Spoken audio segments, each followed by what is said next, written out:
좀 보도록 하겠습니다.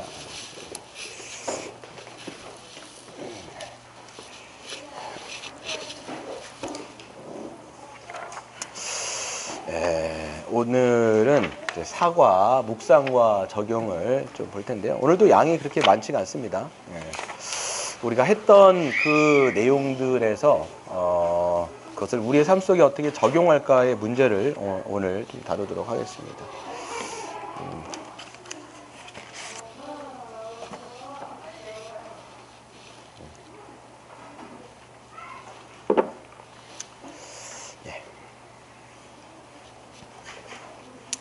그래서 앞에 있었던 내용을 잠깐 여러분들 좀 훑어보고요. 그 다음에 그 내용에 대해서 어떻게 우리가 적용할지의 문제를 한번 보도록 하겠습니다. 항상 여러분 성경은요, 영적인 메시지가 있어요. 메시지가 있고 그 메시지를 어떻게 적용해야 되는 문제가 있는 것이죠. 그래서 여러분 성경이라고 하는 것은 2000년 전에 우리에게 주어진 거예요. 그러니까 상황과 환경은 사실 지금하고는 많이 다르죠. 그렇죠? 그래서 그 당시에 텍스트가 주어졌을 때 그 당시의 문화와 배경과 환경이 우리랑 이제 다른 겁니다.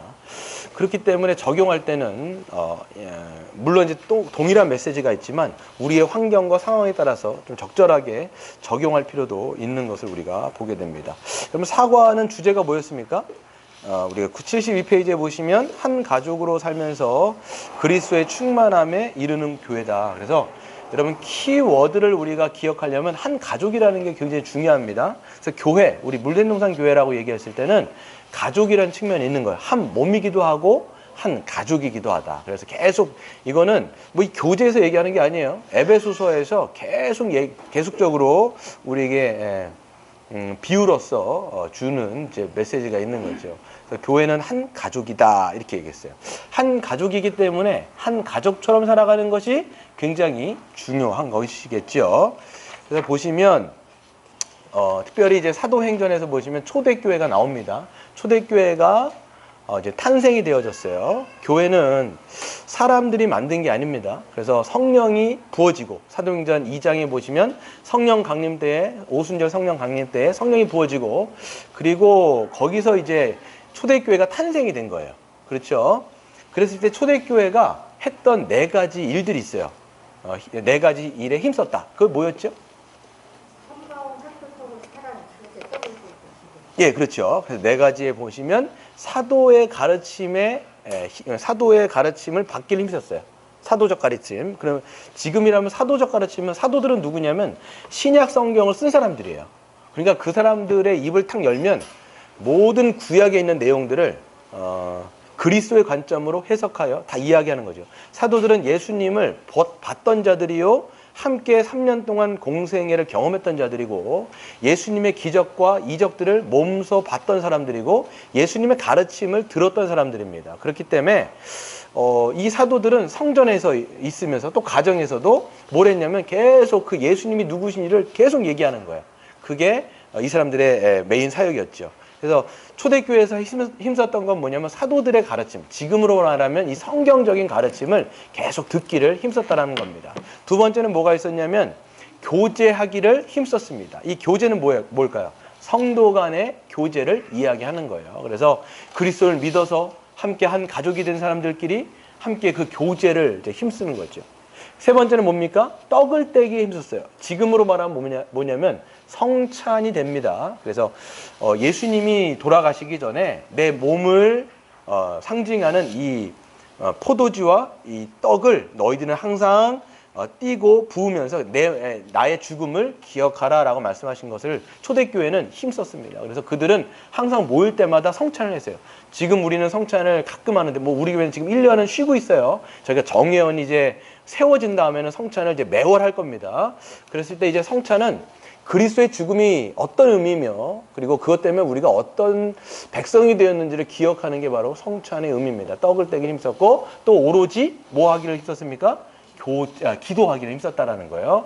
그래서 이 4가지에 힘썼습니다. 그리고 교제의 모습, 이 초대교회가 한 가족으로 살아가는 데에 이 교제의 모습은 어땠냐면 어땠을까요? 한 마음 한 뜻이 되어서 그 다음에 자기의 있는 자들은 또 자기 있는 것들을 팔아서 없는 자들을 그 없는 사람들의 필요를 채워주는 모습을 우리가 봤습니다. 이걸 우리가 유무상통이라고 하죠. 있는 사람들이 팔아서 없는. 왜 그랬냐면 초대교회는 거의 100% 유대인들로 이루어진 공동체가 초대교회예요. 근데 그 사람들이 원래 누구였냐면 유대교회에 있던 사람들이에요. 유대교회 커뮤니티가 굉장히 셉니다. 선민의식이 있고요. 근데 이 사람들이 이제 예수를 믿으면서 유대교회에서 다 나오는 거예요. 그렇죠? 유대교에서 나오면 어떻게 되냐면 유대인들은 거기 안에서 모든 뭐 경제적인 커뮤니티며 뭐든 다 묶여 있어요. 근데 여기서 나온다고 하는 것은 경제적인 커뮤니티로부터 나온다라는 뜻도 되는 거죠. 그러니까 이게 먹고 사는 문제와 굉장히 결부가 되는 거예요. 그러니까 나오다 보니까 어떤 사람들은 힘들어지는 거예요. 먹고 사는 문제에. 그랬을 때 초대교회 사람들 어떻게 하냐면 있는 사람들이 어떤 사람들이 이제 팔아가지고 그런 사람들을 도와가면서 살아가는 거죠. 이게 한 가족으로 살았던 모습입니다. 그래서 이 교제가 그냥 교제가 아니라 한 마음 한 뜻, 한 가족으로서 서로 필요를 채워가며 서로를 향해서 헌신했던 모습들이 이렇게 있었다라는 것을 우리가 알 수가 있습니다. 그랬을 때 초대교회는 어떻게 되냐면 믿지 않는 사람들로부터 뭘 받았을까요? 욕을 먹었을까요? 칭송을 받았을까요? 칭송을 받은 거예요. 와, 저런 커뮤니티가 있구나. 저런 공동체가 있네. 세상에는 찾아볼 수도 없었던 공동체가 교회를 통해서 보여지게 되는 것이죠. 그러니까 믿지 않는 사람들도 그 사람들을 보면서 칭송하고, 사실 초대교회는요 수많은 역사가 있었어요. 사도들을 통해서 기적과 이적도 굉장히 많이 나타났습니다. 그러니까 이것에 이 교인들도 하나님을 경외하는 거예요. 아, 여기는 뭔가 살아계신 거, 하나님의 살아계신 역사를 보게 되는 것이죠. 그리고 서로 섬기며 살아가고, 그리고 믿지 않는 사람들도 이 공동체는 뭐가 있구나라고 하면서 두려워했다라는 것을 우리가 볼 수가 있는 것입니다. 그러면서 자동적으로 어떻게 보면 자연적으로 전도가 됐어요. 그래서 성경 사도행전 2장에 뭐라고 되어 있냐면 하나님께서 믿는 자를 더하셨다 이렇게 돼 있어요. 이 사람 막 전도하려고 한 게 아니라 뭐 물론 전도를 했겠죠. 전도할 뿐만 아니라 그 교회 공동체에 살아있는 모습 자체가 뭘까요? 복음인 거예요. 세상에는 전혀 본 적도 없는, 서로를 위해서 막 살아가니까. 그러니까 우리가 여기서 배워야 될 건 뭐냐면 우리가 복음을 전한다고 했을 때 여러분 입술로도 예수님을 전해야 되지만 우리의 삶이 뭐가 돼야 될까요? 복음이 돼야 돼요. 그 복음에 합당한 삶이란 뭐냐면 한마디로 뭘까요? 복음에 합당한 삶. 여러분이 몸으로서 전도한다는 게 뭘까요? 교회가 복음을 전한다고 했을 때 복음에 합당한 삶이 뭘까요? 바로 서로를 내어주는 사랑이에요. 교회 안에 그게 있는 거예요. 그러니까 그거를 보면서 믿지 않는 사람들도 아, 여기는 뭐가 있구나 이렇게 생각하는 거예요. 막 오면 서로를 막 사랑하는 거죠. 자기 걸 막 내어주는 거예요. 세상에는 그렇지 않거든요. 그렇잖아요. 세상은요 어떻게 보면요 돈 때문에 그걸 절대로 할 수가 없어요. 자기 걸 어떻게 내어줍니까? 아까워서 부들부들 떨지요. 근데 교회 오니까 서로를 위해서 자기 것을 내어주는 공동체, 그게 초대교회에 있는 것이고, 그런 모습이 지금 신약에 있는 이 2000년 후에 지금의 교회에게도 이런 모습이 있을 때 거기 안에 뭐가 있는 거냐면 예수님이 살아계신 거예요. 그게 예수님이 뭐라고 말씀하셨냐면 내가 너희들에게 새 계명을 주노니 너희가 서로 사랑하라. 내가 너희를 사랑하는 것처럼 너희가 서로 사랑하라. 이로써 다른 사람들이 너희가 누구인 줄 알 것이다, 내 제자인 것을 알 것이라고 말씀한 거예요. 그러니까 우리가 예수님의 제자인 공동체라는 것을 드러내는 방식은 뭐냐면 서로 자기의 것들을 나누어주면, 그러니까 자기의 것을 내어주는 사랑을 통해서 예수를 드러낼 수가 있는 거예요. 그게 안 되면 세상은 웃어요. 니들은 말만 하는구나, 니들은 더하네, 탐욕적이네, 이렇게 얘기할 수밖에 없는 거예요. 그게 여러분 1강에서 했던 것이고요. 그렇기 때문에 교회는 한 가족처럼 살아가는 것 중에 하나가 뭐였어요? 지난 시간에 했던 거. 자기의 가진 것을 서로 나누며 살아가는 거예요. 고린도 교회 여러분 말씀드렸죠? 지난 시간에 생각나시는지 모르겠는데 고린도 교회가 이방 교회였는데 고린도 교회에다가 이제 마게도니아 교회를 이제 설명을 했는데 마게도니아 교회는 어땠어요? 환란이 있었고 핍박이 있었어요. 그럼에도 불구하고 뭐에 힘썼습니까? 현금하는 거, 연보를 내는데 힘썼어요. 그 연보는 누구를 위한 현금이냐면 예루살렘, 즉 초대교회, 유대인들로 구성되어 있는 이 교회에다가 이방인들로 구성되어 있는 이 교회가 한 번도 얼굴도 본 적이 없는 그 초대교회에다가 지금 연보를 낸 거예요. 그 사람들이 지금 극심한 가난 때문에 힘들어했거든요. 그러니까 그거를 한 거예요. 마게도냐 교회가. 마게도냐 지들도 힘든데 박해를 받고 핍박을 받는 와중에서도 그렇게 됐다라는 거예요. 그걸 고린도 교회에다가 이야기한 거고, 고린도 교회에다가도 뭐라고 얘기합니까? 사도 바울이 너희들이 그 일들을 먼저 작정했기 때문에 힘써라 이렇게 이야기하면서 나누는 삶이 얼마나 중요하고 그것이 얼마나 복된 것인지를 이야기하는 겁니다. 그래서 여러분, 헌금이라고 하는 건 뭡니까? 있는 것들을 나누면서 자기가 가난케 만드는 게 아니죠. 뭐였어요? 헌금이라는 내용 자체가 함께 나눔을 통해서 서로가 균형 있게, 서로는 이 균형을 뭐라고 얘기하냐면 성경은 충만하다 이렇게 얘기하는 거예요. 그래서 많이 있는 자들도 모자람이 없고 모자란 사람들도 아예 쪼들리지 않고, 그래서 함께 더불어 살아가는 방식이 뭐냐면 이 헌금인 거예요. 그래서 여러분, 우리가 나누며 살아가는 것 자체를 우리가 보았습니다. 기억이 나시는지 모르겠어요.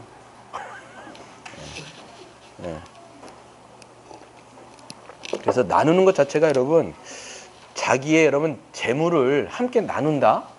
여러분, 돈이라고 하는 것은 자기를 나누는 거야. 솔직히 말해서.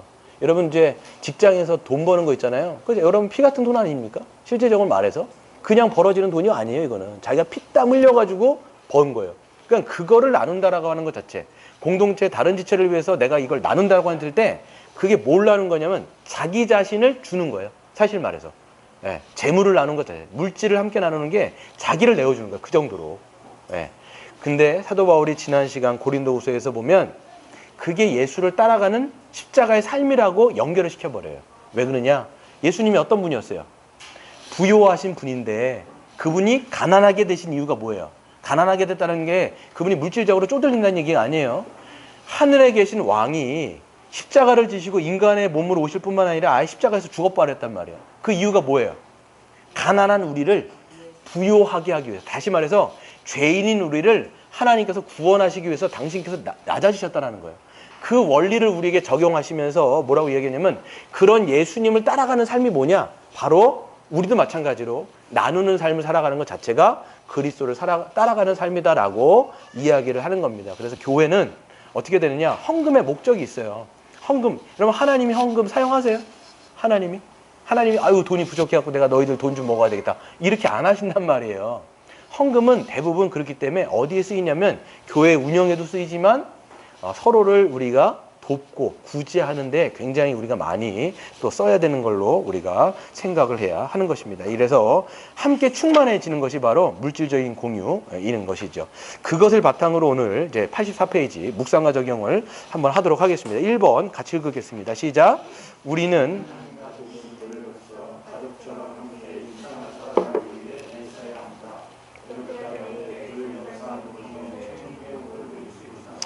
그죠. 가족인 교회로서 가족처럼 함께 일상을 살아가기 위해서 애를 쓰셔야 됩니다. 이렇게 할 때 교회적 삶을 통해서 교회적 삶, 우리가 함께 살아가는 삶을 통해서 무엇을 누릴 수 있냐면 천국의 복을 누릴 수 있어요.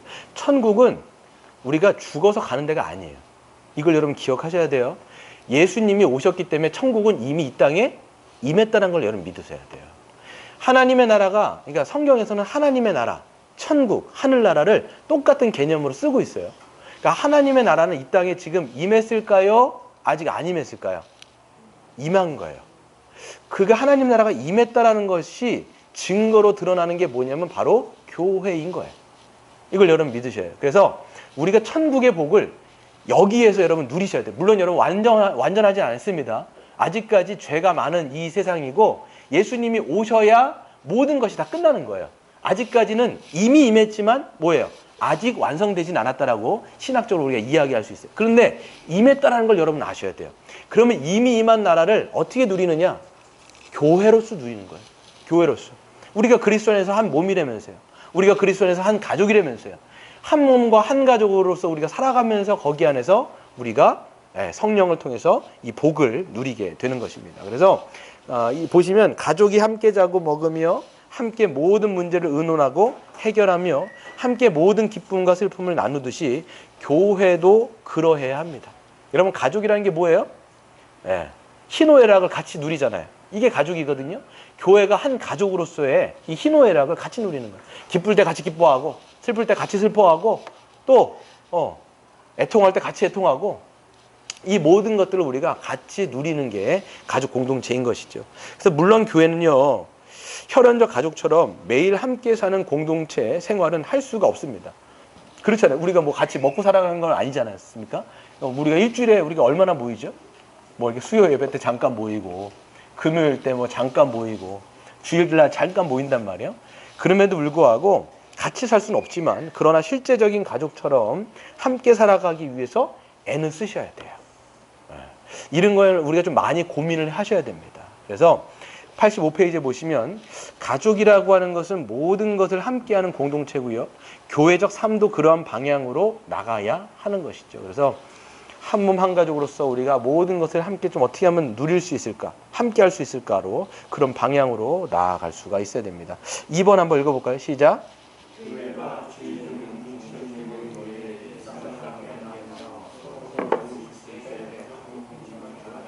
그렇죠, 여러분. 교회가 주일 등 이 공적인 모임들 있잖아요. 이 공적인 모임이 뭘까요? 우리가 지금 수요 모임도 있고요, 금요 모임도 있고요, 그 다음에 주일날 모임들이 다 공적인 모임이에요. 그것 외에 일상을 함께 나누는 것도 굉장히 중요합니다. 근데 우리는 일상을 나누는 거가 아직까지 이게 정착이 되진 않은 것 같아요. 그러니까 일상을 같이 나눌 수 있는 구조로서 계속 우리가 한번 고민도 해보셔야 되고, 저도 함께 이렇게 공유하면서 이런 것들을 만들어가는 것이 굉장히 중요하지요. 그래서 서로 매일 모이지 않더라도 어떻게 일상을 서로 나누고 도우며 살아갈 수 있는지를 함께 고민하며 실천하셔야 돼요. 이게 참 고민이 되는 지점이죠. 어떻게 나눌 수 있을까요, 우리가? 어떻게 일상을 같이 나눌 수 있을까요? 예배당에서도 같이 모일 수가 있지만 또 그런 것들도 한번 고민해 봐야 되겠죠, 우리가. 어떻게 일상을 나눌까? 그리고 교회와 성도의 교제가 다른 모든 삶의 영역에 기초가 돼야 되고요. 그리고 교회와 성도의 교제가 삶의 전 영역에 영향을 끼쳐야 되는 것입니다. 그래서 우리가 한 몸 한 가족으로서의 이 모임이 모든 여러분의 삶의 중심이 되어야 하는 거예요. 모임이. 그래서 한번 여기 박스 한번 읽어볼까요? 시작. 교회적 존재로서.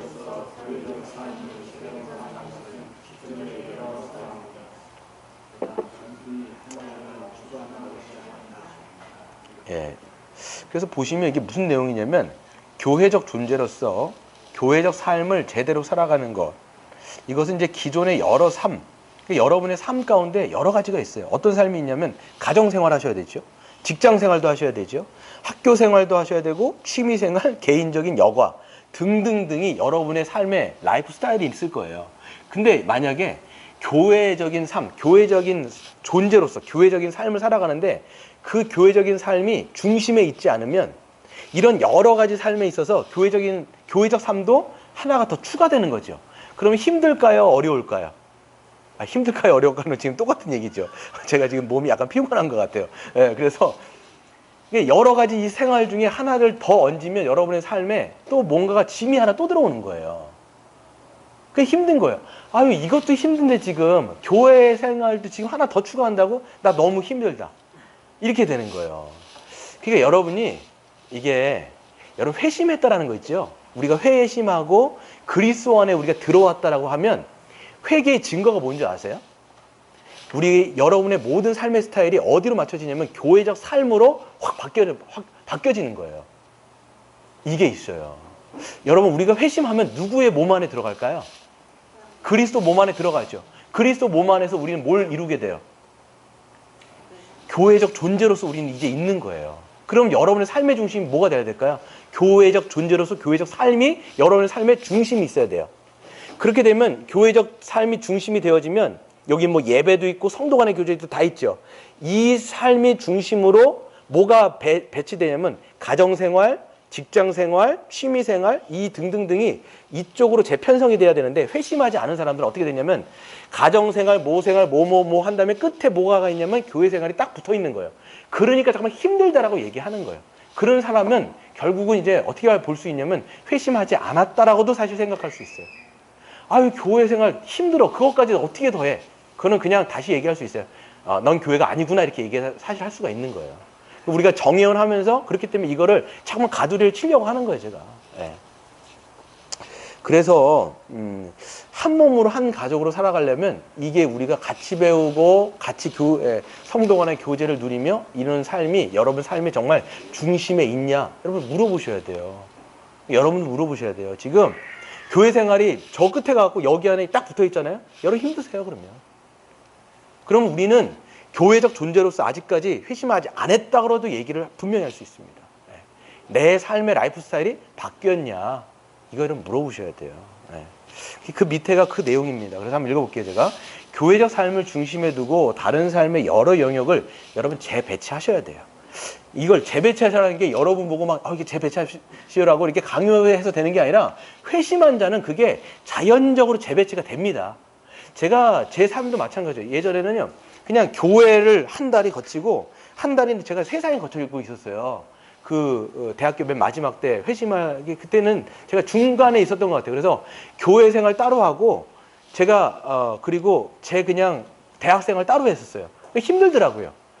그러니까 세상에서는 또 세상에서 살고 교회 왔을 때는 또 교인인 척 하려니까 너무 힘들었어요. 제가 그냥 가랑이가 찢어지는 거예요. 이게 나중에 회심하게 딱 되어지잖아요. 그러면 모든 라이프 스타일이 이 예배로 맞춰져요. 왜 그러냐면 여러분의 삶의 중심이 누가 되겠어요? 하나님이 되시는 거예요. 내 삶의 중심이 하나님이 되어지면 모든 삶이 다 예배로 맞춰져요. 네. 그래서 내가 여가생활 모든 것 물론 여러분 여가생활 하지 말라는 게 아니에요. 이제는 뭐가 다 그리스도를 중심으로 누군가를 어떻게 하면 더 도울 수 있을까 이게 돼 있어요. 어떻게 하면 성도들과 내가 더 교제를 하며 그들의 필요를 내가 좀 채워주고 그들과 함께 한 몸으로 어떻게 하면 더 누리며 살아갈 수 있을까 이게 딱 배치가 되는데 아니면 이게 다 분리가 돼 있는 거예요. 취미생활, 여가생활 다 따로. 이게 연결이 안 되는 거예요. 연결이 안 되는 거예요. 제가 오늘 이게 목회자들 무슨 이제 오늘 모임이 있어가지고 이제 발제를 해야 돼가지고 그 목사님 댁으로 딱 모였어요. 보통은 이쪽에서 모이는데 한 번은 자기네들이 항상 어떻게 내려와야 되느냐. 너 당신들도 한번 올라와라 그래갖고 저기 어디 가오리역인가 거기까지 가갖고 왔는데 아직 몸이 막 피곤해. 제가 그래갖고 말이 그냥 막 나왔다. 이게 약간 좀 잘 안 나오는데 약간 이해해 주시기 바랍니다. 예. 그래서 보세요. 회개하고 성도들의 회개이고 새로운 삶이다. 이전의 삶은 자신을 위한 탐심의 형태이기 때문에 이제는 하나님을 예배하고 형제자매를 섬기기 위한 사랑의 형태로 여러분 바뀌셔야 돼요. 내 삶의 중심이 그래서 여러분 삶의 중심이 어떻게 되냐면 하나님 사랑, 이웃 사랑이에요. 결국은 회심한 자의 특징은 하나님 사랑, 이웃 사랑 이렇게 되죠. 우리 방가로서 한번 읽어볼까요? 시작.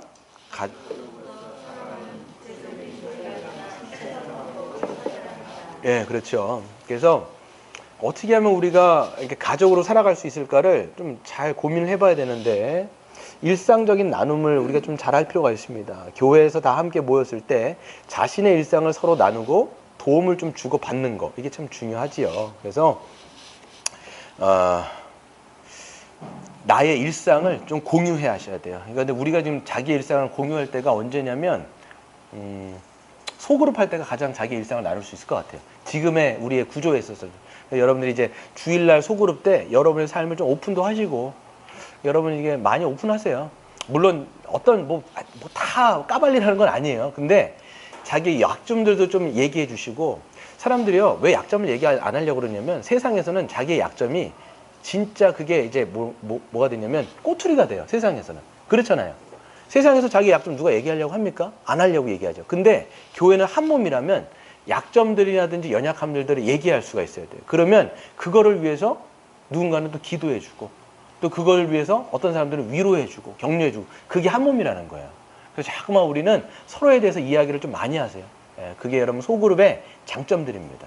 그때 얘기도 많이 하시고 또 두 번째는 자주 만나야 되는데요. 가까운 데 사는 사람들은요 좀 더 자주 만나고 함께 살아갈 수가 있는데요. 어떻게 좀 얘기할 수 있냐면 또래들도 같이 만나고 유사한 직종들끼리 모여가지고 하나님의 뜻대로 살아갈 수 있는 구체적인 방향과 실천들을 우리가 또 모색할 수가 있어야 돼요. 이제 어떤 교회들을 좀 제가 보니까 지역 모임을 해요. 지역 모임. 지역 모임이라고 하는 건 뭐냐면 각 지역에 가까운 사람들끼리 자주 만나는 거예요. 그래서 가정들도 오픈하고 가정들에서 모여가지고 서로 이제 식사 교제하면서 그냥 그때는 뭐 말씀도 같이 읽고 묵상도 하지만 서로에 대해서 이야기도 하고 육아에 대해서 또 자기의 직장 문제에 대해서 이렇게 얘기하는 거예요. 또 실질적으로 어떤 교회들은요 같은 직종들끼리 모여요. 간호사면 간호사, 그리고 교사면 교사들 이렇게 모여요. 뭐를 하냐면 어떻게 신앙으로 우리가 이 교사의 또 사명들을 잘 감당할 수 있을까를 기도 제목도 내면서 합니다. 여러분 간호사들이 굉장히 힘들잖아요. 3교대 하면서 굉장히 힘든데 자기들의 애환은 다른 사람들이 잘 몰라요. 간호사들끼리는 알잖아요. 그러니까 함께 모여갖고 자기들의 애환을 얘기하면서 거기서 신앙으로서 권면도 해주고 위로도 받고 격려도 해주면서 이렇게 이 한 몸의 교회가 세워지는 것을 좀 보게 되어지는데 우리들도 우리의 상황에 맞도록 이야기할 필요가 있을 것 같아요. 지역 모인다라면 우리가 대부분 이제 목동에 사시죠. 목동이고 또 이게 지역도 있으시고 여기 지역이 한번 이런 것들도 우리가 고민해 볼 필요가 있겠다 이런 생각이 됩니다. 세 번째로는 여러분 보면 집으로서의 초대를 좀 많이 하셔야 됩니다. 그래서 형제자매들을 자주 집으로 초대하면서 일상을 나눌 수 있는 기회를 갖는 게 중요합니다. 저 같은 경우도 이제 매주 토요일 날이면 저희 집에 이제 리더들이 오지요. 리더들이 와가지고 10시 반쯤에 모여가지고 이제 리더들 있잖아요. 지금 김 목사님하고 또 지영 집사랑 그다음에 영경 집사랑 같이 모여요. 토요일 날 모여가지고 가정 안에서 이야기하면 더 얘기를 많이 할 수 있어요. 이게 항상 교회만 아니라 이제 집안에서 모이면 좀 분위기가 달라요. 그래갖고 서로를 더 알아가면서 할 수가 있는 것이죠. 우리 박스 한번 읽어보도록 하겠습니다. 시작.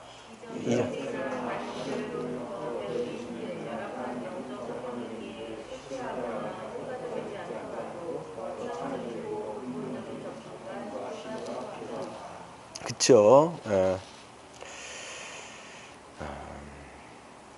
그래서 열악한 환경이죠. 어떻게 보면 우리가 서로 이제 한 몸으로 막 살아갈 때 그래서 어떤 거는 실패할 수 있어요. 하다가 안 될 수도 있고요.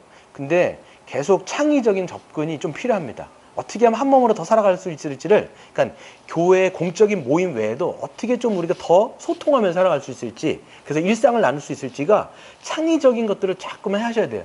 여러분들도 기존 교회에서 오래 계셨기 때문에 그런 거에 그냥 익숙한 게 많아요. 그냥 더 이상 안 하는 거예요. 아예 그냥 교회에서 그냥 이 정도 모이면 되는 거지 뭘 또 이렇게 더 할까? 아니에요. 더 많이 하셔야 돼요. 그래서 우리의 어떤 삶의 이 바운드리를 조금씩 깨셔야 돼요. 어떤 것들은 더 내줘야 되고요. 어떤 것들은 더 이 공통 분모들을 더 많이 만들어가는 거. 그게 굉장히 중요하다고 생각이 됩니다. 그래서 밑에 보시면 다양한 시도들도 있고요. 실험도 하고요. 그래서 검증된 것들을 지속적으로 반복적으로 실천하고 전수할 때 그게 어떻게 되냐면 교회의 좋은 관습이 되어지고 전통이 되어지고 나중에는 다음 세대에 유산으로 물려줄 수 있는 거예요. 뭐 지역 모임 같은 걸 잘 세운다면 그게 우리의 문화가 될 수 있어요. 그것이 또 다음 세대를 세우는 또 유산이 되어질 수 있는 거죠. 넘어가도록 하겠습니다. 그러니까 여러분 초대교회가 그렇게 잘 모였대잖아요. 그러니까 우리도 마찬가지로 그런 것들을 잘 생각해 봐야 되는 거예요. 지금은 초대교회랑 달라요. 문화와 환경이 굉장히 다릅니다. 왜 그러냐면 그 당시 초대교회라든지 나중까지 보면요. 이 사람들의 문화가 어떻게 되냐면 한 가정 공동체를 이루면서 그게 대부분 교회예요. 그 당시에는 자기의 같은 직업에 종사하는 사람들끼리 거의 같이 뭉쳐 있었어요. 미국도요. 그 19세기 같은 데 보면 교회가 있잖아요. 근데 대부분 같은 직종이에요. 다 같은 교회 안에서 서로를 다 알아가는 그런 문화였는데 지금은 그게 아니잖아요. 다 섹터화되어지고 분업화되어지는 이런 분업화되어진 사회 가운데서 한 몸으로 한 가족으로 살아가는 것은 더 쉽지 않기 때문에 창의적인 접근이 중요하다 이렇게 생각을 합니다. 86페이지 보시면 두 번째 한번 읽어보도록 하겠습니다. 시작.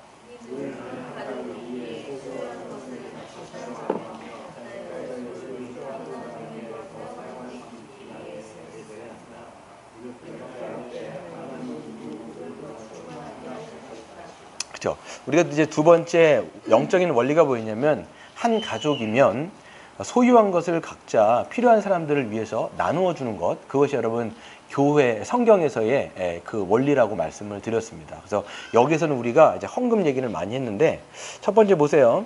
그래서 제일 먼저 해야 될 것은 예배 시간에 드리는 여러분 정기적인 헌금이에요. 그래서 이것이 주일 헌금, 주일 예배 헌금이 되고요. 또 11조와 감사 헌금 등이 있습니다. 그래서 우리가 주정 헌금이라고 얘기하기도 하고요. 또 11조, 감사 헌금 등등이 있는데 여러분 헌금이라고 한 건 뭐냐면 우리가 헌금에 대한 목적 중에 하나가 크게가 뭐냐면 한 가족을 세우고 돌보는 가장 기초적인 방식이고요. 교회 회원이라면 모든 사람이 기쁨으로 감당해야 될 의무인 거예요. 그래서 헌금의 목적은 우리가 한 몸으로서, 한 가족으로서 서로를 위해서 이제 쓰는, 한 가족을 어떤 게 보면 돌보는 그런 기초적인 방식이고 우리의 의무다라고 이야기했습니다. 그래서 교회는 이 헌금의 일부를 또 구별하여서 가난한 사람을 구제하는 것이 큰 목적이에요. 나중에도 나오겠지만 우리가 이제 구제하는 1차 대상은 누굴까요? 여러분, 교회가 구제해야 되는 1차 대상이 누굴까요? 예? 누가 있을까요? 교회 안에 사람들이에요. 교회 안에 우리가 지역교회로 이렇게 묶여 있을 때 우리가 이제 서로를 지체라고 얘기하잖아요. 한 가족. 그래서 가족된 지역교회, 우리 한 몸으로 있는 공동체 안에서가 1차 이웃이에요. 그래서 먼 아프리카 좋습니다. 그렇지만 먼저 우리가 구제해야 되는, 교회가 구제해야 되는 대상은 여기 안에서 먼저예요. 그리고 나중에도 하나님께서 풍족하게 채워주신다면 그것의 바운드리 더 넓어지겠죠. 다른 교회를 섬긴다든지 또 다른 이웃들을 섬기고 이렇게 우리가 할 수가 있는 것입니다. 이걸 우리가 알 수가 있겠죠. 그래서 박스를 보시면 주일 헌금, 우리가 이걸 주정 헌금이라고 얘기하는데, 주정 헌금은 하나님께 대한 예배로서 드리는 헌금입니다. 책이 없으시구나 지금. 뒤에 혹시 뒤에 남으면 책을 좀 드려야 되겠네요. 이게 책이 없으시면 얘기하니까. 네.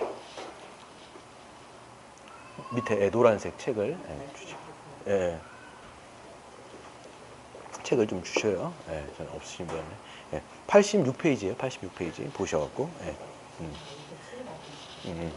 그래서 주일 예배 헌금, 주정 헌금이라고 얘기하는데 하나님께 대한 예배로 드리는 헌금입니다. 그래서 우리가 예배의 요소 중에 헌금이 들어가요. 그래서 예배를 큰 게 요소를 보면 이게 뭐냐면 하나님께서 우리에게 주시는 게 있어요. 그러니까 위에서 우리에게로 내려주시는 게 있어요.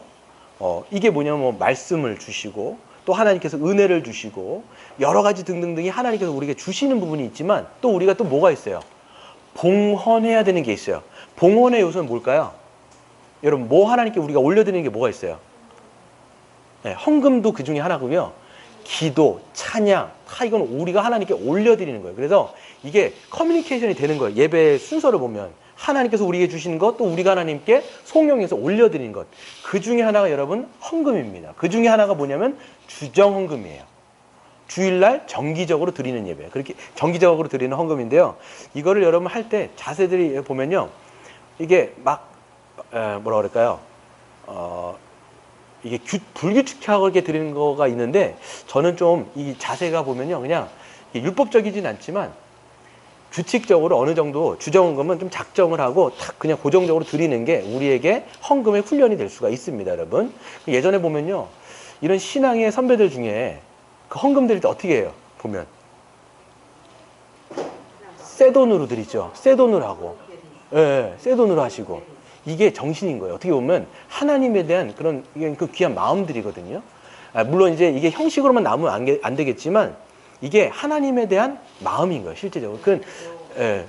맞아요. 그래서 믿음의 선배들이 좋은 어떻게 보면 전통이면서 이런 자세들을 우리에게 가르쳐 주는 겁니다. 그래서 딱 그거는 제가 생각할 때는 토요일 날 딱 해가지고 넣어서 이걸 하나님께 내가 올려드린다 이렇게 생각하고 준비를 하시는 게 굉장히 좋은 자세예요. 제가 보면. 그래서 보시면 찬송, 기도, 헌금 등 몸과 마음을 준비함으로써 더불어 일정한 헌금을 준비하는 것이 좋습니다. 이게 참 좋은 자세인 것 같아요. 그리고 두 번째는 이제 11조가 있는데 11조는 어떤 의미가 있느냐 한번 읽어보세요. 시작.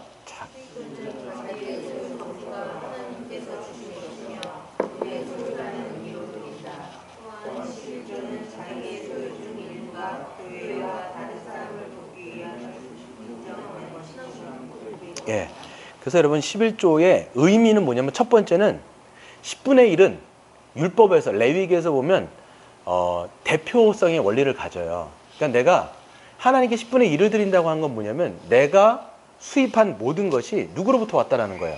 하나님께로부터 왔다라는 것을 인정하는 거예요. 그러면 어떻게 하겠어요? 그분의 10분의 1을 띄어서 주님께 드리는 거예요. 그럼 이게 뭐냐면 모든 것은 하나님께로 왔기 때문에 이 모든 것은 하나님의 것입니다라고 하는 신앙의 고백이 바로 10분의 1에 담겨 있는 의미예요. 그게 율법에서 나오고 레위기에서 나오는 거예요. 그러면 그게 신약으로 넘어오면 어떻게 될까? 이게 바로 밑에 10분의 1, 11조를 우리가 이야기하는 거죠. 한번 같이 읽어볼게요. 시작. 신약 시대의 11조는 밑에, 박스 바로 밑에요. 시작. 신약 시대의 11조는 율법이 아니다. 11조를 내지 않더라도 죄가 아니다. 다만 자기 만족을 위해 재물을 사용하려고 하는 탐심이나 세상 염려로 인해 10의 1조도 내지 않으면 죄다. 11조가 율법이 아니기에 교회가 함께 모여 혹은 각 개인이 자발적으로 12조 그 이상의 헌금을 정할 수 있다. 검소한 삶을 작정 규모로 작정하고 그 이상은 헌금하려고 애를 써야 됩니다. 네, 그래요. 그렇기 때문에 이제 신약 시대는 10분의 1을 딱 안 내도 죄는 아니에요. 이제 10분의 1을 정하지 않고, 그러니까 10분의 1 탁 정해갖고 이걸 안 내면 죄야 아니야, 이게 이제는 아니라는 거예요.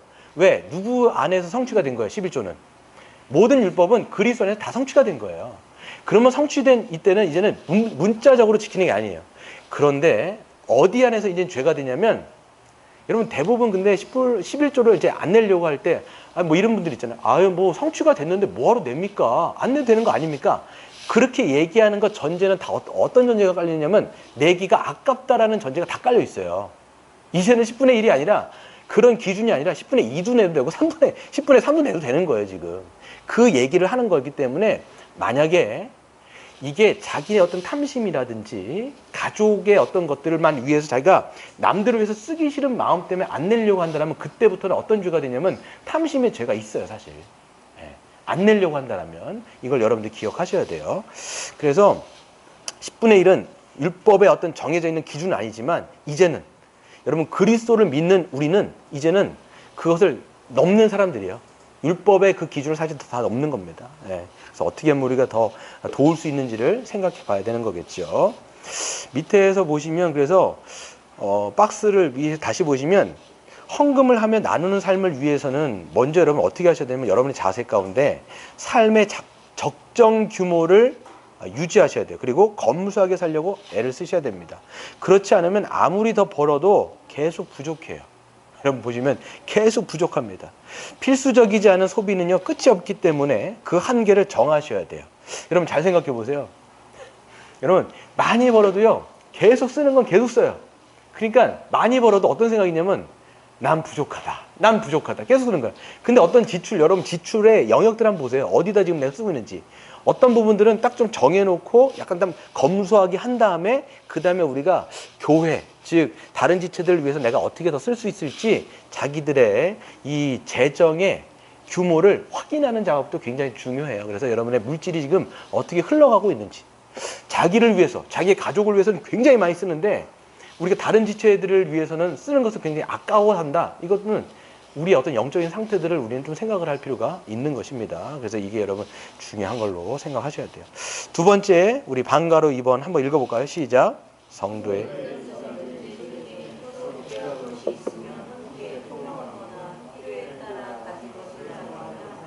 그래서 교제가 그래서 중요합니다. 성도 간의 교제를 하면 그 사람의 뭘 알 수 있을까요? 성도 간의 교제를 깊이 하면 사정을 알겠죠. 그럼 그 사람 필요를 아는 거예요. 아, 저 사람 지금 이런 게 필요하구나. 지금 저런 게 어떤 것이 좀 도움이 필요하구나. 그러면 이런 것을, 자기의 것들을 나눌 수도 있고요. 교회를 우리가 한번 같이 이야기하면서 교회적으로 도우는 게 굉장히 중요해요. 그래서 개인적으로 돕는 것도 있겠지만 교회 안에서 돕는 게 굉장히 중요합니다. 그래서 보시면 87페이지에 일상적인 성도의 교제가 깊어질 때 함께 통용하며 나눌 것이 많아지게 됩니다. 그래서 교회를 통하지 않더라도 개인적으로 다른 지체들을 도울 수 있어야 합니다. 우리 한번 같이 따라해 보겠습니다. 교제가 필요를 낳고 필요가 헌신을 낳는다. 교제를 하셔야 그 사람의 필요를 알 수 있게 되고, 필요를 알면 여러분이 뭐에 헌신해야 될지 아는데, 교제하지 않으면 뭘 잘 몰라요. 사정도 모르게 되고 뭘 도와야 될지 모르는데, 교제가 굉장히 중요한 겁니다. 그래서 박스를 보시면 서로 가진 것을 통용할 수 있을 정도로 서로 간의 사정과 필요에 대해서 잘 아시는 게 중요하고요. 이것이 성도의 교제를 통해서 얻는 유익 중에 하나입니다. 근데 더 중요한 건 뭐냐면, 대부분의 경우 개인적으로 돕고자 해도 교회와 의논해서 돕는 게 굉장히 중요해요. 저번에 한번 말씀드린 게 있는데 누구를 도우려고 해도 교회를 좀 통해서 하시는 게 좋아요. 우리가 지목헌금이라는 게 있잖아요. 그런 것도 근데 본인이 누군가를 그냥 딱 1대1로 도울 수 있어요. 1대1로 도울 수 있는데 사람은 이게 죄성이 있기 때문에 어떤 마음이 있냐면 일단 돈을 주고받는 관계가 그냥 되잖아요. 그러면 우리 안에서 뭐가 형성되냐면 갑과 을의 형성이 딱 생성돼요. 이게 그냥 난 안 그러려고 그래도 자꾸만 그게 형성이 돼요. 우리의 마음이. 그래서 나는 너에게 돈을 주니까 이렇게 되는 거예요. 그러니까 그것을 좀 피하려면 교회를 통해서 지목헌금을 통해서 뭐 누구에게 전해 주십시오 이렇게 얘기하면 교회는 그 사람에게 이렇게 딱 전해줘서 이렇게 흘러가는 예전에 제가 청년부를 담당했을 때 청년부 안에서도 뭐 물질뿐만 아니라 여러 가지를 막 같이 이렇게 나누는 거를 좋은 전통처럼 만들었어요. 그래서 자기에게 어떤 것들이 필요한 물건이고 때로는 썼을 때 나중에 필요 없는 물건들 있잖아요. 그런 것들을 그냥 다른 사람에게 흘리는 거예요. 이게 계속 나눠주는 거예요.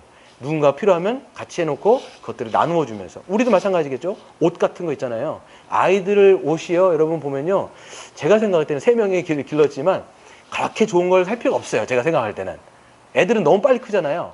그러다 보면 뭐 좋은 메이크업 필요 없어요. 제가 보니까 하여튼 물려주면 된다. 이게 계속 물려주면서 이런 것도 하고, 옷들도 우리가 계속 같이 나눠 입으면서 나눠 쓰고 받아 쓰고 하여튼 이거 아껴 쓰면서 이렇게 같이 공유하는 것도 굉장히 중요합니다. 네. 그런 것들을 우리가 하면 좋겠죠. 세 번째, 헌금이나 개인적인 재정적 도움은 각자가 출석하는 지역교회가 우선입니다. 제가 아까 말씀드렸죠. 그래서 먼저 출석하는 교회를 섬기고 함께 신앙생활을 하는 형제자매를 우리가 우선적으로 도와야 합니다. 그 다음에 여유가 있으면 주위의 이웃을 우리가 도울 수 있어야 되겠죠. 그래서 교회 안에 먹고 살아가는데 문제가 있는 그런 분들이 있으면 절대 안 돼요. 네. 우리가 만약에 그런 분이 있는데 그걸 모르고 가만히 있다. 그건 이게 한 몸이고 한 가족인데 이건 우리가 이걸 모르는 거예요, 지금. 그래서 어떤 교회들은 너무 커버리니까 교회 안에서 정말 누가 어떤 자살하는 사람들이 있잖아요. 근데 누가 자살했는지도 몰라요. 이게 어떤 거냐면 한 가족이면서도 서로의 상황을 전혀 모르는 거예요. 우리 같은 경우야 뭐 이제 그렇게 크지가 않는데 점점 막 규모가 커져요. 300명, 500명. 근데 거기 안에서 실질적으로 뭐 누군가 막 죽었는데 왜 죽었는지도 모르고 막 이런 거 있잖아요. 가족이 이제 아닌 거예요, 이게. 그래서 규모가 너무 커지면 성도 간의 교제가 분절이 됩니다. 그때부터. 그러니까 서로의 상황을 전혀 모르는 거예요. 근데 그냥 뭐만 하는 거냐면 예배만 오는 거예요. 주일날 와갖고 예배만 드리고 왔다 갔다 하면서 서로에 대해서는 전혀 모르고. 그럼 이제 교회 안에는 뭐가 문제가 되냐면 성도 간에 교제하지 않으면 이 순환계가 몸도 망가지면 이게 몸에 병이 생기잖아요. 교회도 마찬가지예요. 성도 간의 교제가 활발하지 않으면 그때부터는 몸에 문제가 생기는 거예요. 한 몸이라고 얘기하면서도 안 되니까 이렇게 되는 거죠. 그래서 세 번째, 마지막 한번 같이 읽겠습니다. 시작. 이 외에도 그렇죠. 중요한 건 이제 한 가족으로서 이제 교회가 이 외에도 뭘 할 수 있을까라고 하면 첫 번째는 성찬의 의미를 잘 이해하고 제대로 여러분 시행하는 게 중요합니다. 제가 이제 누누이 말씀을 드린 게 성찬이에요.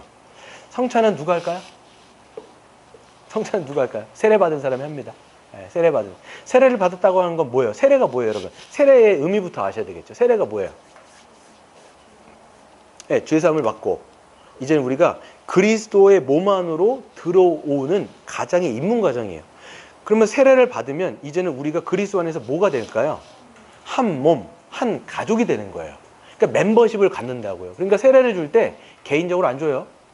공동체 전체가 있을 때, 교회 멤버들이 다 있을 때 거기에서 세례를 확증하였고 이 사람은 우리의 뭐가 된다는 거예요? 한 몸과 한 가족이 된다는 거를 확증하는 거예요. 그러면 이 세례를 할 때는 언약을 맺는 걸까요? 언약을 안 맺는 걸까요? 언약을 맺는 거예요. 세례는 누구와 언약을 맺는 거냐면 하나님과의 관계에서 언약을 맺는 거예요.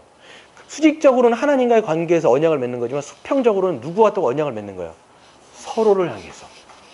그러니까 우리는 서로 언약이라고 하는 것은요, 그냥 어떤 특별한 권리만 있는 게 아니에요. 언약은 뭐가 있어요? 의무가 전제가 돼 있어요. 하나님께 이렇게 의무를 다하겠습니다. 그리고 성도 간에 내가 의무를 다하겠습니다. 이게 여러분 세례의 언약적인 의미예요. 그럼 우리가 이제 세례를 받는다 그랬을 때 서로 간에 뭐가 있어요? 언약적인 의무가 이제는 서로에게 있는 거예요. 그 언약적인 의무가 뭘까요? 한 몸으로 살겠다라는 게 거기는 전제가 돼 있는 거예요. 그러니까 세례를 받았다고 했을 때 이건 뭐냐면 이제는 우리가 한 몸으로 같이 배우고 같이 자라가고 한 몸으로 서로 소통하고 이제는 우리가 함께 하겠다라는 거예요. 그러니까 그런 마음이 없으면 절대로 우리가 한 공동체로서 살아가기가 어려운 거예요. 그러면 여러분 성찬은 그럼 누가 받아요? 이 세례 받은 사람, 특별히 뭐예요? 한 몸 한 가족으로 살아가겠다고 같이 결단한 사람들이 이제는 성찬을 하면서 그 의미를 새기면서 이제 한 몸으로서 우리가 기억을 하는 거예요. 그래서 제가 이제 하려는 게 뭐겠어요? 회원을 우리가 멤버십을 갖잖아요. 이제 한 몸으로 여러분들이 작정하시고 이제 어떻게 보면 이제 언약을 우리가 같이 맺은 거란 말이에요. 그럼 여러분은 거기 안에서 언약적인 권리도 누리실 뿐만 아니라 언약적인 의무도 하시는 거예요. 네, 서로를 함께. 그랬을 때 우리가 성찬에 참여할 때 더 풍성한 것들을 누리게 되어지고 그렇기 때문에 나중에 내년부터는 저희가 어떻게 돼요? 제한 성찬을 하는 거예요. 누가 만약에 이제 세례를 받았어요. 하지만 그 사람이 언약을 우리 이제 이 정예원으로서의 서약을 하지 않았으면 그분들은 세례를 받았다 할지라도 성찬에 참여할 수는 없는 거예요. 그분들이 이제는 세례를 받았을 때 그 사람들이 오잖아요. 근데 어떻게 하냐면 나는 이 물된 동산 교회에서 한 몸 한 가족으로 살고 싶습니다. 언약을 맺고 싶습니다. 하면 어떻게 해요? 서약을 하고 일정 기간에 뭐예요? 이 커리큘럼을 같이 한 다음에 이제는 멤버십이 돼가지고 같이 성찬을 하게 되어지는 겁니다. 이게 굉장히 중요한 우리가 할 수가 있겠죠. 두 번째, 교회에 한번 같이 해보겠습니다. 시작. 교회 공동 식사는 네. 그래서 공동 식사는 이제 하나님을 아버지로 둔 한 가족이 누리는 천국 잔치의 모형입니다. 그래서 성찬도 되게 중요한데, 굉장히 중요한데 하나가 뭐냐면 애찬식이에요. 여러분 초대교회는요 성찬도 했지만 애찬도 했어요.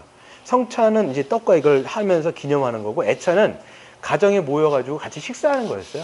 지금 그때 애찬식은 지금으로 말하면 교회에서 같이 밥 먹는 거 있죠. 지금 저희가 사람이 많지 않으니까 여기서 같이 둘러 먹잖아요. 이게 굉장히 중요한 의미를 갖는데 그게 뭐냐면 천국잔치의 모형인 거예요. 이게 여러분 예수님께서 공간복음에 보시면 뭐를 많이 하세요? 잔치에 많이 제자들을 끌고 다니시면서 같이 먹는단 말이에요. 유대인들은요 이방인들하고 절대 안 먹습니다. 왜 그러냐면 자기네들은 하나님의 백성이기 때문에 하나님의 백성들만 이 잔치상에 있는 거예요. 절대로 딴 이방인들하고는 교제를 안 한단 말이에요. 근데 예수님이 어떻게 하세요? 그거 다 깨지요. 죄인들 막 오라 하는 거예요. 막 창녀들, 그 다음에 도둑놈들, 막 율법 없이 살아간 세리들, 이런 사람들과 같이 먹으니까 유대인들이 오해를 하는 거야. 지가 메시아라면서 왜 자꾸만 저렇게 율법을 깨냐? 이게 뭐냐면 함께 그리스도를 믿는 자들은 천국 잔치를 먹고 있는 거예요. 이 사람들이. 이게 초대교회는 뭘로 되냐면 애찬식이고요. 지금으로 말하면 우리가 이렇게 교회 안에서 먹는 거. 그래서 교회에서 먹는 거를요 너무 자꾸만 간소화하면 안 돼요. 대형 교회가 될수록 뭘로 바뀌냐면 국수로 바뀌어요. 왜 그럴까요? 예, 빨리빨리 만들고 너희들은 빨리빨리 먹고 빨리빨리 나가라는 거예요. 왜 그러냐면 국수는 빨리 먹고 나가잖아요. 그러니까 자리는 부족한데 계속 앉아서 교제를, 그러니까 사람은 먹으면서 교제를 하거든요. 시간이 오래 걸리는 문제인데 국수는 어떻게 돼요? 후루룩 마셔버리고 나가잖아요. 뭐가 안 되느냐? 성도 간의 교제가 거기서 안 이루어지는 거예요. 그러니까 우리는 이제 이런 건 굉장히 중요하다. 교회가 좀 규모가 있다 할지라도 이 공동 식사하는 걸요 우리는 뭐랄까요 좀 정성을 다해서 교제를 나눌 수 있는 시간들을 확보를 해야 되겠죠. 그리고 세 번째가 중요한데요. 한번 같이 해볼까요? 시작. 교회 회원의 자녀를 함께 돌보자. 여러분 이게 중요한데요. 교회 회원의 누가요? 지금으로 말하면 우리는 정의원이 될 거예요. 이 정의원이 되어지면 회원들의 뭐가 있어요? 자녀들이 생겨나죠. 지금도 저희가 자녀가 뱃속에 있는 아이까지 10명이란 말이에요. 누가 제일 중요하냐면 우리가 다음 세대를 생각할 때 이 우리 교회의 회원들의 자녀가 진짜 중요한 거예요. 네. 근데 지금 교회의 이 한국 교회의 현상들을 보면요, 교회의 자녀들을 신경 쓰기보다는 직분자의 자녀들이나 교회 회원들의 자녀들을 신경 쓰기보다는 밖에 있는 애들 전도하려는데 혈안에 더 많이 돼 있어요. 저는 전도가 중요하다고 생각하는데요. 더 중요한 건 누구냐면 회원의 자녀들을 양육하는 게 훨씬 더 중요합니다. 근데 지금 보면요, 대형교회 대부분이요, 자녀들은 양육 아예 안 해요. 얘네들한테 뭐 하냐면 계속 찬양하고 율동하는데요, 실질적으로 성경을 가리키고 아이들을 양육하는데 실질적으로 거의 뭐라고 할까요? 안 가리키는 추세예요. 네. 그리고 뭐에 혈안이 되어 있냐면 어떻게 하면 밖에 있는 애들을 전도를 많이 할까? 여러분 잘 생각해 하셔야 돼요. 밖에 있는 애들은 이거 너무 중요한데 우선순위는 어디가 있어야 되냐면 여기에 우선순위 있어야 돼요. 여기에 중심축이 있고 그 다음에 얘네들을 해야지. 얘네들은 내먹여주고 이렇게만 하면요, 교회가 나중에 어떻게 됐냐면 그게 나중에 사사기에 일어났던 거예요. 사사기에 보면요, 1세대 여호수아가 죽을 때 다음 세대들을 키우지 않은 거예요. 그랬더니까 하나님이 어떤 분이신지 몰라. 그러니까 나중에 여호수아가 죽은 다음에 어떤 시대가 되냐면 사사기, 암흑 시대가 된단 말이에요. 우리도 여러분 보면요, 이 회원의 아이들, 자녀들을 잘 양육하고 돌보는데 힘쓰셔야 되는데, 밑에 보시면 육아, 학습과 진로, 사춘기 이런 것들을 여러분 다 책임지셔야 돼요. 누가? 교회가 책임져야 돼요. 아이들이 육아 때부터 쭉 클 거 아니에요. 그리고 나중에 여러분 어떻게 해요? 아이들이 초등학교 가고 중학교 가고 고등학교 갈 때 지금 여러분 세대 때는 이게 별개인 거예요. 자기의 어떤 소명을 찾는다든지. 여러분 교회가 그거 책임진 거 보셨어요? 어떻게 하면 나는 나중에 직장을 어떻게 갈까? 저도 마찬가지. 저는 물론 나중에 믿기는 했는데 교회 다니시는 분들 여러분 잘 생각해 보세요. 여러분 교회 안에서 여러분의 어떤 그 직업적인 소명들 알려주신 적 있으세요? 교회 다니시면서? 어떻게 우리가 하나님께 영광을 누려야 될지, 어떤 직업을 가져야 되는지 어렸을 때부터. 이게 여러분 어떤 교육이냐면 세계관 교육하고 굉장히 밀접하게 되어 있는 거예요.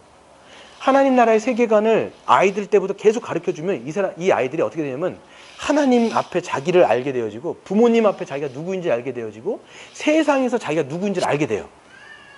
이거를 알면 나중에 자기가 어떤 대학을 가야 되고, 아니 어떤 대학이보다는 어떤 어떤 전공을 내가 해야 되고 어떤 직업을 가져야 되는 거예요. 근데 이게 훈련이 안 돼 있으니까 그냥 졸업해버리면 그냥 자기가 점수에 맞춰서 가거나, 그리고 정말 연봉 많이 준다는데 찾아가거나, 그러면 여러분 세상 사람들하고 믿는 사람하고 차이가 없는 거예요. 교회는 모든 훈련들을 다 어렸을 때부터 시켜줘야 돼요. 어떻게 살아가는 것이 세상에서도 그리스도인으로 살아가는지를 잘 훈련시켜줘야 돼요. 이게 교회가 아이들을 맡는 것입니다. 네 번째, 우리 한번 같이 읽어볼까요? 시작. 한평생 교회를 섬기며 살아온 노년의 성도를 부모처럼 잘 돌보자. 그렇죠. 아이들도 돌볼 뿐만 아니라 여러분들이 이제 어떻게 보면 그 노년 준비를 보험을 많이 드시잖아요. 노년의 준비는 보험을 드는 게 아니라 교회 안에서 여러분들이 이제는 잘 보장받는 게 굉장히 중요합니다. 누가 있어야 되느냐라고 했을 때 교회 지체가 내 옆에 있기 때문에 내 노년도 여기서 잘 내가 서로 도우면서 한 가족처럼 내가 내 노년을 맡길 수 있겠구나 라고 할 정도로 교회가 잘 튼튼하게 세워졌을 때 우리 인생 전체를 어디에다 의탁할 수 있냐면 교회 안에서 의탁할 수가 있는 거예요. 교회가 그게 안 되면 서로 또 자기의 다 준비를 또 다시 해야 되는 거예요. 근데 그게 아니라 교회 안에서 이 전체가 우리가 흘러갔을 때 아이들도 우리 아이가 되어지는 것이고, 노년의 성도들도 여러분 노년 어떻게 보내죠? 이제 노년들 다 보내줄 텐데 이제 보내실 거 아닙니까? 교회가 이런 것들을 잘 할 수 있도록, 여러분이 못했다면 우리 교회가 그렇게 점점 더 세워질 수 있도록 여러분들이 힘쓰고 애를 써야 되겠죠. 교회는 어떻게 살아야 될까요? 한 가족처럼. 그게 오늘 메시지입니다. 우리 같이 기도하겠습니다. 이 시간 기도하실 때 하나님, 우리